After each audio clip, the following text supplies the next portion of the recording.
Moro está por acá, ¿sí? A mitad de camino entre lo que fueron las primeras experiencias democráticas de la antigua Grecia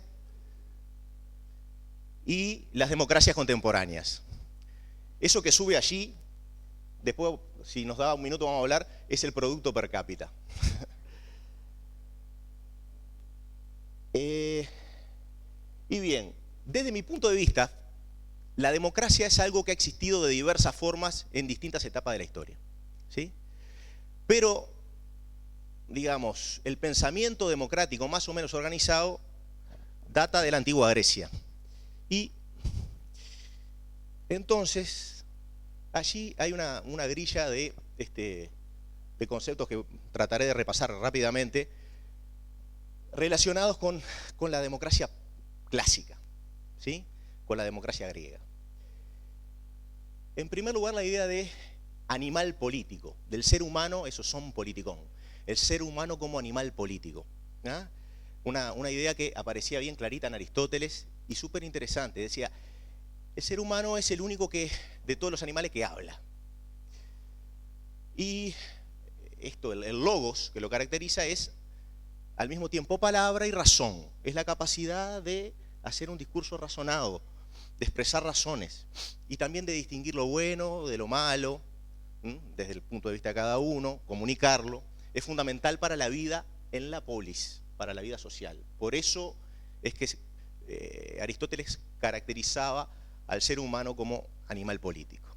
Esto lo llevaba a pensar que la polis, que la vida social, la podemos ver como la vida comunitaria, es lógicamente anterior al individuo. No hablaba de individuo, ¿no? Pero al ser humano. ¿Por qué? Porque el ser humano está destinado a vivir socialmente.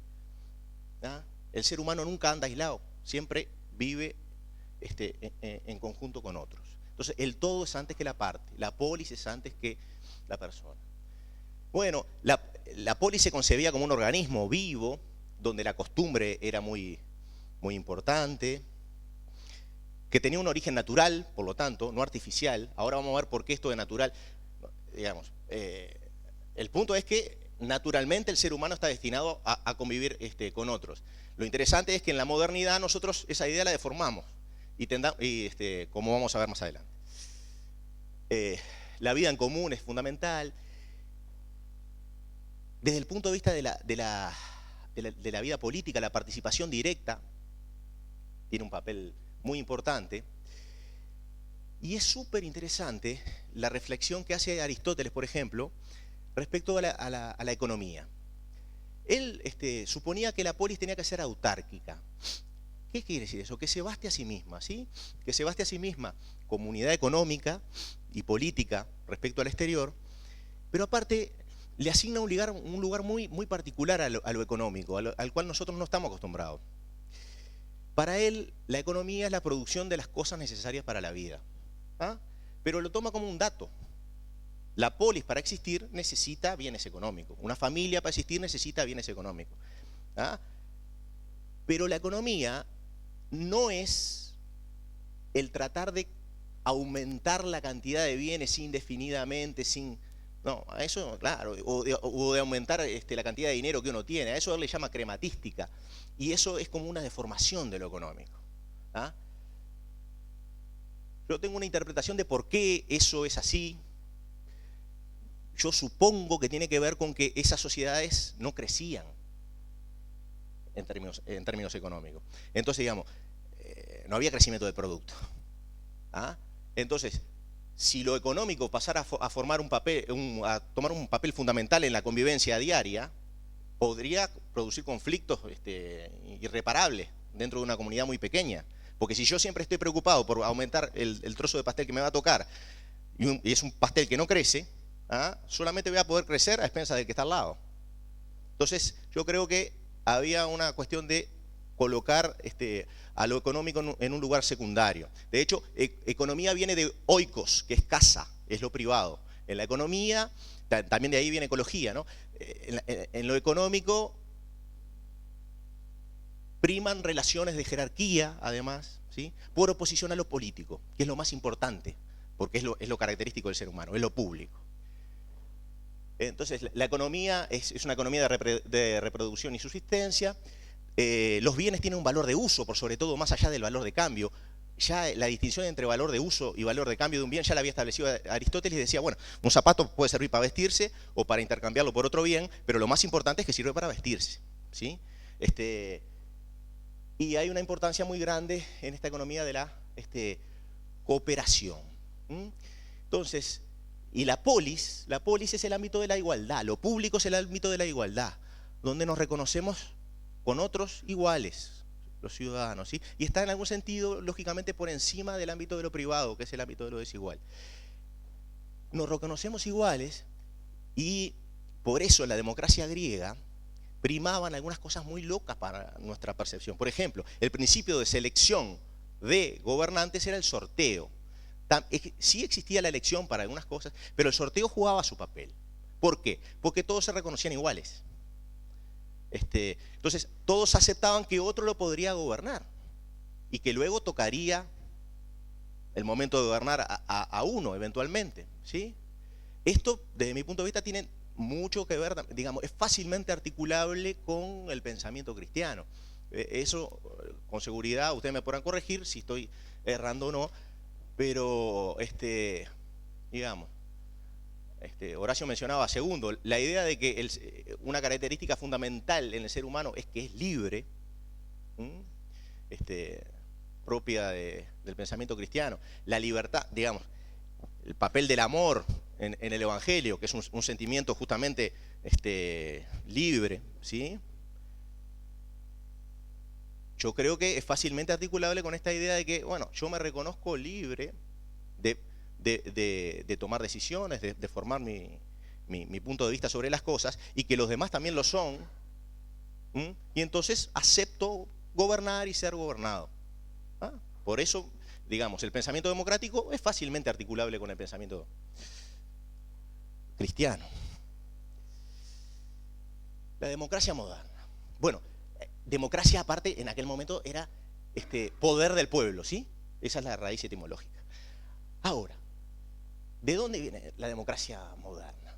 Primero que nada, fíjense, la definición antigua es poder del pueblo. Lo que los politólogos reconocemos como democracia, hoy por hoy, es una cosa muy, muy loca, es un método, una definición que viene de Joseph Schumpeter, que después le han agregado más cosas, pero básicamente la democracia es un método competitivo para la selección de gobernantes. Es decir, hay una élite que compite por el voto del pueblo, ¿está? Entonces es como que se ha cosificado la democracia. Democracia son elecciones cada 5 años, eso es la democracia. Incluso Schumpeter lo expresa de esta forma, la democracia es una élite competitiva. Son élites que compiten por recibir la sanción popular que les permite ocupar un puesto y luego se retiran, ¿sí? Pero, fíjense, aparece la élite en lugar del pueblo, ¿sí? Y aparece la elección, el método, en lugar del poder. Poder del pueblo se sustituye por élite que compite. Bueno, en la modernidad, lo que ha ocupado un rol fundamental es el ser humano como un ser económico, ¿sí? En el Leviatán de Job ya se ve, 1650. El hombre es el lobo del hombre. El hombre es una máquina apetente, desea cosas, se mueve en función de cosas que desea y entra en conflicto con otros porque desean las mismas cosas, que son escasas. Esta es la definición moderna de economía, ¿sí? La idea de que hay escasez, hay recursos que son escasos, que tenemos necesidades que son inmensas y que debemos administrar esas. Pero qué diferente esa definición de economía a la de la antigüedad. Escasez. El ser humano pensando en bienes materiales. La parte es antes que el todo. Se comienza a hablar de individuo. Los griegos no tenían la noción de derechos humanos como la tenemos modernamente. No. Se piensa a lo político como algo que surge a través de, por ejemplo, los contractualistas, que ustedes con seguridad muchos conocen o alguna vez han escuchado, la idea de que el Estado surge por un pacto, por un contrato. O sea, una idea del siglo XVI, del siglo XVII, fundamentalmente, pensadores que pensaban, bueno, ¿de dónde viene lo político? Bueno, los seres humanos, los individuos, razonan y dicen que les convendría un Estado con tales o cuales características. Pero se fundamenta el Estado en la razón, en vez de en la naturaleza. Por un contrato, por un interés en común. Se habla de sociedad, que es un término bien propio de la economía, asociación en búsqueda de un interés, mucho más que de un todo común vivo. ¿Sí? A la participación la sustituye la idea de representación, que es moderna, no era conocida de esa forma por los griegos. Al valor de uso lo sustituye al valor de cambio. La economía, que era de reproducción y subsistencia, pasa a ser una economía de acumulación. Bueno, la competencia. Pero más que hablarlo, basta verlo. Cómo el producto, este es el año 1820, a partir de aquí, digamos, a partir del inicio del siglo XIX hay una expansión del Producto Bruto que es exponencial. A eso es a lo que nosotros estamos acostumbrados, pero a los cuales muchas generaciones, muchos siglos antes de seres humanos no estaban acostumbrados. ¿Ah? Para nosotros puede ser una necesidad imperiosa que la economía crezca, lo tomamos como un dato de la realidad. Es una necesidad imperiosa también para tratar de evitar el conflicto. ¿Sí? Vemos lo que sucede, lo que ha sucedido en Brasil, luego de 3-4 años de caída del Producto Bruto y parece que todo debería estallar. ¿Por qué? Bueno, estamos acostumbrados a eso. No, en la antigüedad posiblemente las cosas no se pensaran así. Bien. Entonces,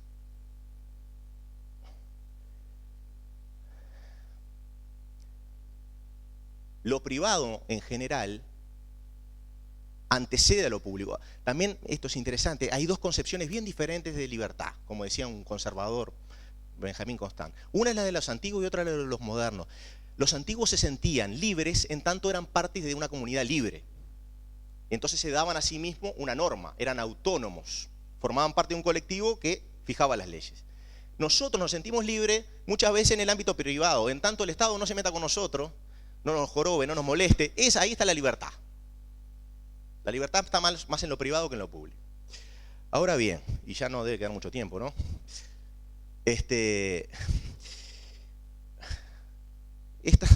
Me hizo gracia, eso es una foto del Partenón, ¿no? Símbolo de la democracia en la antigüedad, y cómo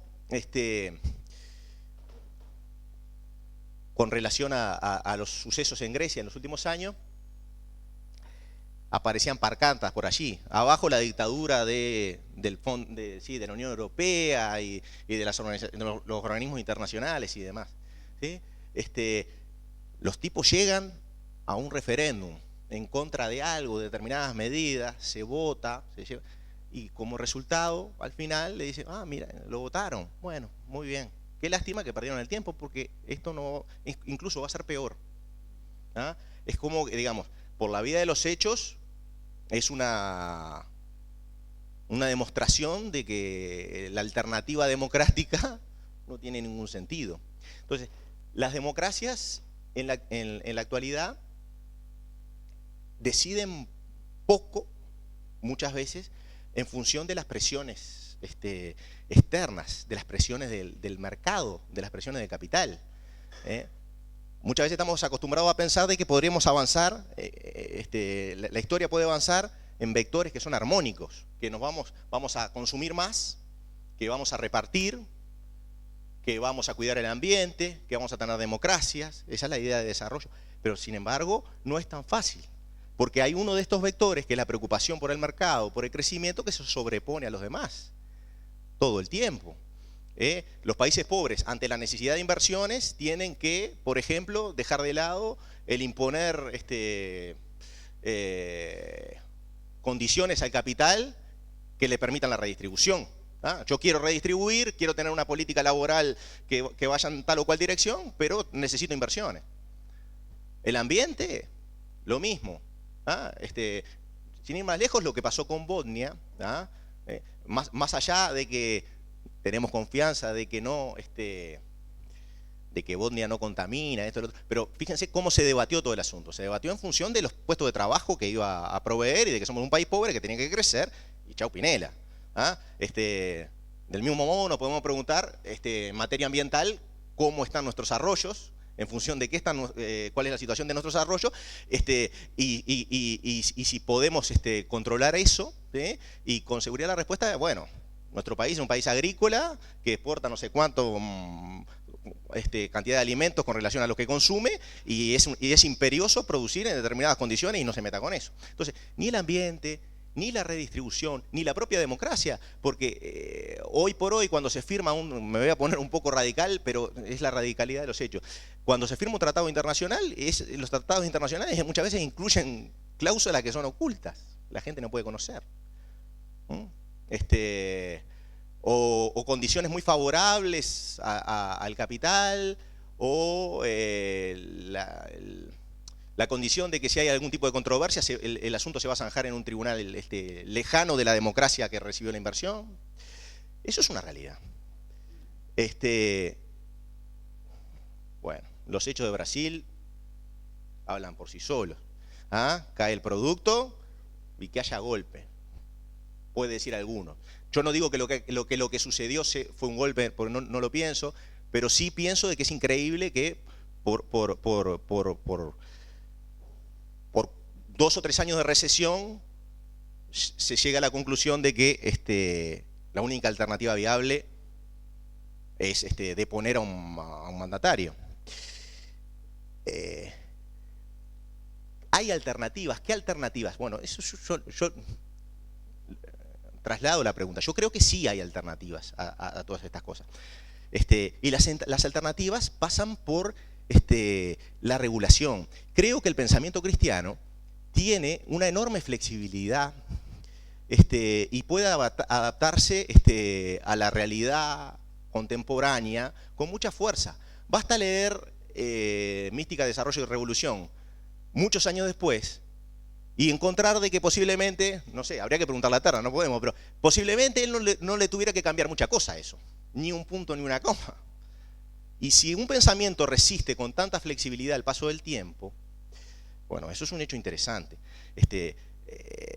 Yo creo que en tal sentido, yo qué sé, se va a hablar de economía solidaria. Bueno, la comunidad como concepto esconde la idea de un gran capital social de confianza que puede ser usada para cantidad de cosas. En materia sindical, en materia cooperativa, en materia también de políticas públicas, porque por ejemplo estamos pensando en el sistema de cuidados. Bueno, el ideal comunitario tiene un rol allí que jugar, ¿sí? En la prestación de los servicios. ¿Por qué? Porque permite solucionar un problema de la economía, que es el de los costes de transacción. ¿Cómo confiar en que un servicio se va a cumplir de tal o cual manera? Y bueno, muchas veces si me lo brinda una comunidad con una identidad compartida, con determinados valores, yo en eso confío. Bueno, ¿y qué más? Las regulaciones a nivel internacional. Y con esto termino. Fíjense una cosa. El mundo no siempre fue así. Este es el número de países que experimentaron crisis financieras en el siglo XX, básicamente. Y hay una caída estrepitosa entre la Segunda Guerra Mundial y los principios de la globalización financiera. ¿A qué se debe? A que se hicieron cosas, a que se reguló. Y eso que no se reguló del todo bien. Digamos, se regularon los flujos de capital a través del Fondo Monetario Internacional, que no nació en sus orígenes para hacer lo que terminó haciendo en los últimos años, sino que nació para controlar justamente el valor de las monedas entre sí, y eso favoreció que se controlaran los flujos de capital de corto plazo. Mientras se controlaron los flujos de capital no había crisis, pero además es la época de desarrollo del estado de bienestar en Occidente, ya sea en su vertiente socialista o en su vertiente demócrata democristiana. Se hicieron políticas sociales, se expandió el bienestar. ¿Por qué? Porque los estados lo podían hacer. ¿Por qué? Porque podían apretar al capital, porque el capital no se podía ir con tanta facilidad. Y hoy por hoy, en el pensamiento, digamos, eso tal vez no se pueda hacer. Bueno, pero se habla de alternativas, para ponerle un poco de arena al movimiento de los capitales y poder regularlos mejor. Entonces, creo que todo lo que vaya en pro de regular, de poner un poco a la mercantilización de todos los aspectos de la vida, será favorable a la profundización de la democracia. Bueno, nada más.